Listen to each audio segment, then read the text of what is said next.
안녕하세요. 오늘의 사연입니다. 구독과 좋아요 한 번씩 부탁드릴게요. 바로 사연 시작하겠습니다. 제 이름은 이혜윤이고 30대 회사원이에요. 1살 연상의 남편 김재혁과 직장에서 만나 6년 전에 결혼했어요. 현재는 6살 된 딸 은비와 셋이서 살고 있어요. 하지만 남편과는 3년 전쯤부터 사이가 좋지 않아요. 사건의 발단은 딸의 유치원 선택이었죠. 남편과 저는 의견이 달라 조금 다툼이 생겼어요. 남편은 딸이 영어를 잘했으면 좋겠다며 영어 수업이 있는 유치원을 원했지만 저는 잘 먹고 잘 놀 수 있는 유치원을 원했어요.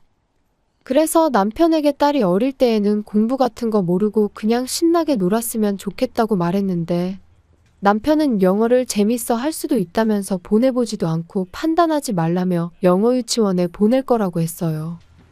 결국 충분히 논의되지 않아 남편이 원하는 유치원에 다니게 되었는데 입학하고 나서부터가 더 힘들었어요. 딸이 다니는 유치원에는 남자 교사가 없어 행사가 있을 때면 참여 수업이라는 명목으로 아빠에게 도움을 요청하는 경우가 많았어요. 처음에는 그 정도쯤이야 라며 대수롭지 않게 생각했지만 생각보다 잦은 행사에 계속 참여하다 보니 지겨워졌나 봐요. 딸이 아빠가 와줬으면 해서 남편에게 매번은 아니더라도 한 달에 한 번 정도는 참여해줬으면 한다고 말했는데 남편은 알겠다고 말로만 말할 뿐 실제로는 행사에 참여하지 않았어요. 나중에는 유치원 이야기만 나오면 싫은 표정을 지었고 딸이 보는 아빠의 모습은 소파에 늘어져 쉬거나 잠만 자는 사람이 된 거죠. 게다가 요즘은 귀가 시간도 밤늦은 시간이 잦아 대화하는 횟수가 줄고 있었어요. 그래도 우리는 유치원과 관련된 것 외에는 나름대로 대화를 어떻게든 했고 남편이 마음만 먹으면 둘만의 시간을 보낼 수 있었기 때문에 아직은 관계 회복이 가능하다고 생각했어요. 그런 나날을 보내던 저는 얼마 전부터 속이 울렁거리는 듯한 메스꺼움과 감기 같은 증상으로 컨디션이 좋지 않았어요.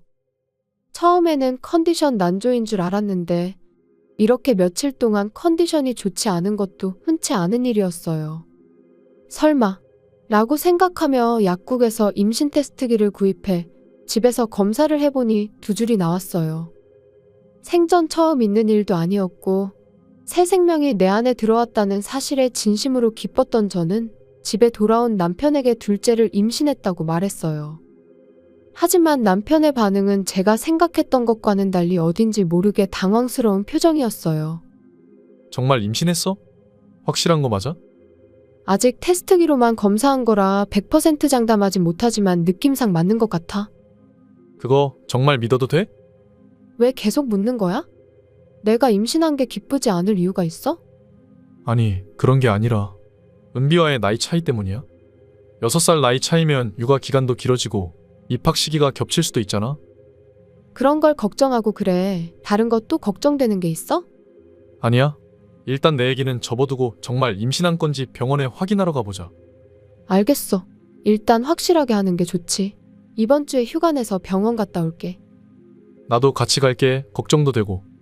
남편의 말에 따라 저는 은비를 낳을 때 다니던 병원에 예약했어요.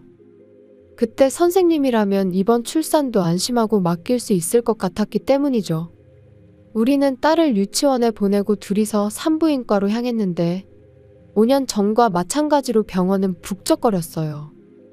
혈액검사 등 검사를 마치고 남편과 이야기를 나누며 진료를 기다리는데 젊은 간호사가 말을 걸었어요. 이혜윤님, 잠시 시간 괜찮으세요? 네, 드디어 진료인가요? 진료실에는 저도 들어갈 수 있는 거죠? 아니요. 우선 산모님만요. 일어서려는 남편을 마다하고 간호사는 저만 휴게실로 안내했어요. 간호사는 아직 20대 초반 정도의 젊은 사람이었어요. 딸을 출산한 5년 전에는 없었을 거예요. 휴게실에 들어가 마주 앉은 뒤에도 간호사는 뭔가 당황한 기색이 역력했어요. 그런 모습에 저는 검사 결과가 좋지 않은 건가? 라는 생각이 들었어요. 그래서 간호사에게 검사 결과 때문에 그런 거냐고 물었는데 간호사는 그것과 별개로 대화를 나누고 싶다고 했어요. 아니요. 그것 때문이 아니라 아까 함께 계신 분은 남편분이신가요? 그녀는 겨우 말을 꺼냈다는 느낌이었어요. 네, 맞아요. 제 남편인데요. 남편이라고 하면 결혼을 하신 거죠? 맞는데 그건 왜 물어보세요? 제 남편이 무슨 문제라도 있나요? 조금 궁금한 게 있어서요.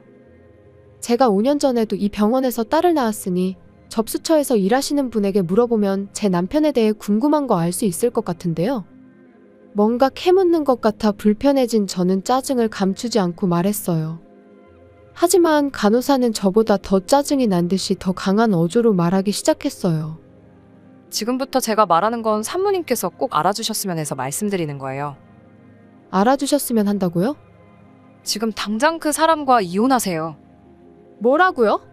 그게 무슨 소리예요? 죄송합니다만 그 사람과는 이혼하는 게 좋다고 저는 생각해요.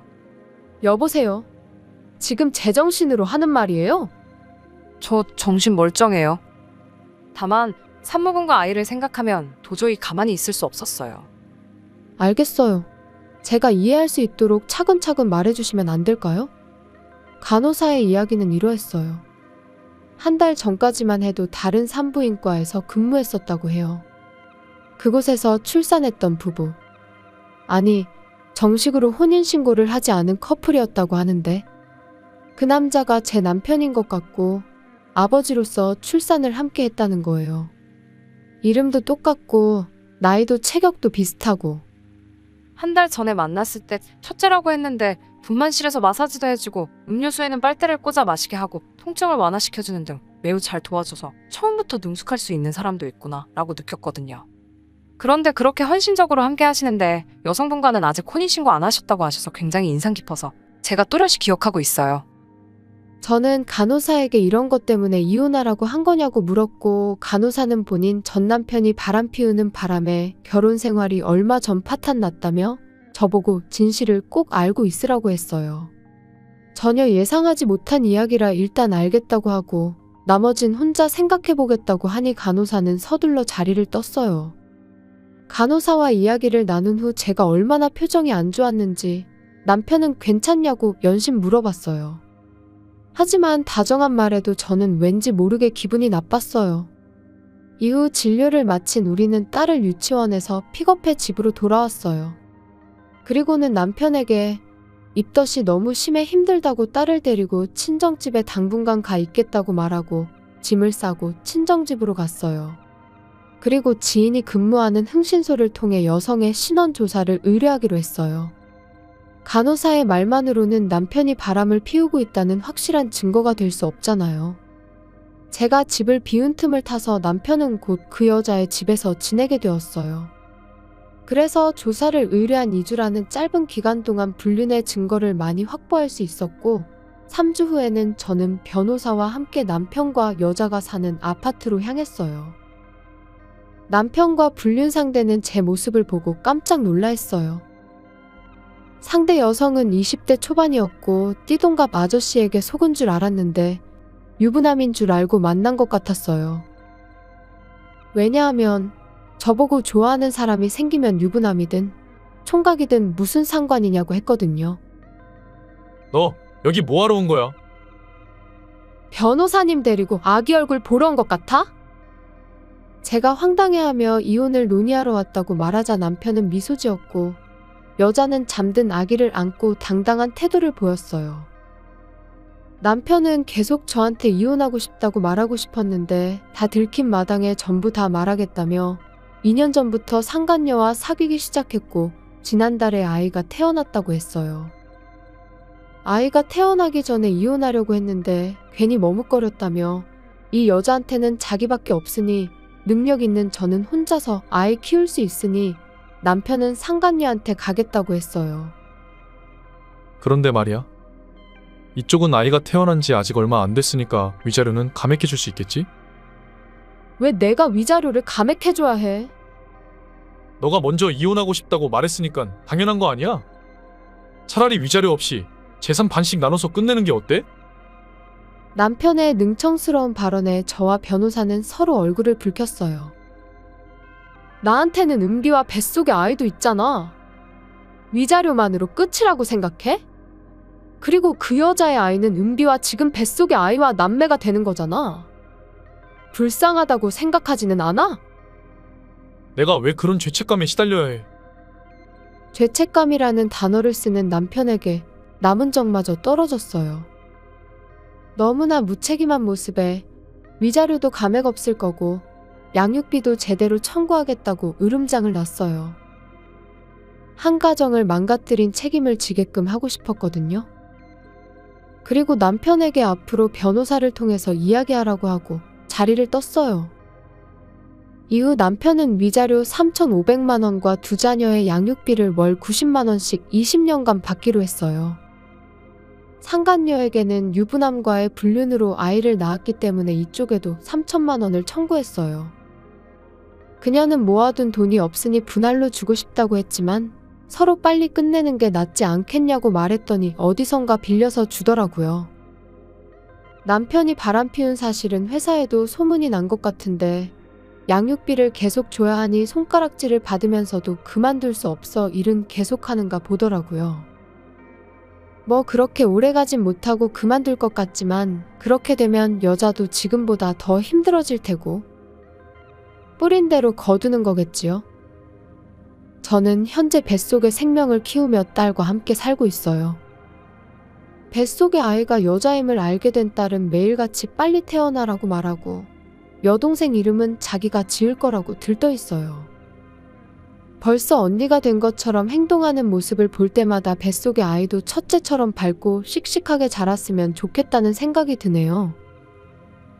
지금은 세 식구가 함께 살 수 있는 날이 오기만을 손꼽아 기다리는 중입니다. 시청해주셔서 감사합니다. 그럼 다음 영상에서 다시 뵙겠습니다.